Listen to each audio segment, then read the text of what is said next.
নবীজি ঘুমিয়ে আছেন। গভীর রাত্রে হযরত জিবরিল আমিন এসে বলছেন, আল্লাহর নবী, আল্লাহ পাক অর্ডার করেছেন আজকের রাতেই মদিনায় হিজরত করবেন। আপনার ঘরের চতুর্দিকে কাফির বেঈমানেরা দাঁড়ানো, সকাল হওয়ার সঙ্গে সঙ্গে তারা আপনাকে মেরে ফেলবে। নবীজি ঘুমের থেকে জেগে হযরত আলীকে ডেকে বললেন, আলী, আমার বিছানায় ঘুমায় থাকো, আল্লাহর হুকুম হয়েছে আমি মদিনায় চললাম, আমার কম্বলটা মুড়ে দিয়া তুমি ঘুমায় যাও। হযরত আলী বলেন, ইয়া রাসূলুল্লাহ, আপনার বিছানায় আপনার চাদর মুড়ি দিয়া ঘুমিয়ে থাকবো।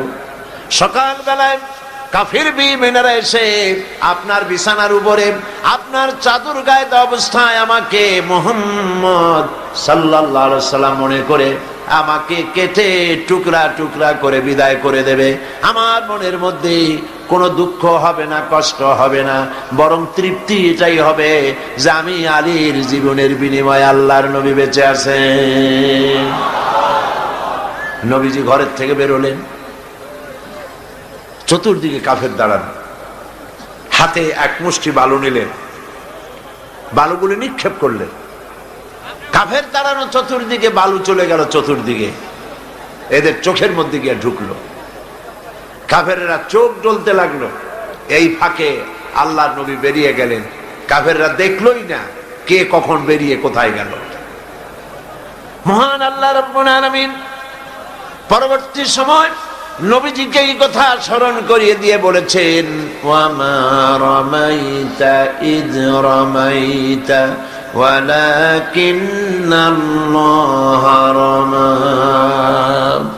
আপনি নিক্ষেপ করেন নাই, যখন আপনি নিক্ষেপ করেছিলেন আপনি শুধু বালুগুলো ছেড়ে দিয়েছিলেন, আর ওই বালুগুলো ঘরের চতুর্দিকে কাফেরদের চোখে পৌঁছাবার দায়িত্ব নিয়েছিল আল্লাহর কুদরত।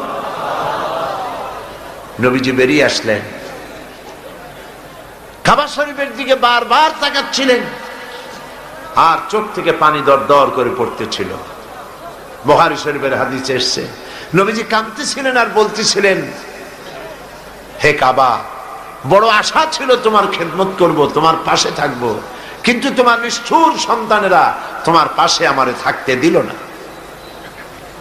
নবীজি হযরতে আবু বকর রাদিয়াল্লাহু তাআলা আনহুর বাড়ি গিয়ে যখন দরজায় নক করেছেন, আবু বকর বলে দরজা খুলে গেল, লাব্বাইক ওয়া সাদাইকা বলে। হুজুর প্রশ্ন করলেন, আবু বকর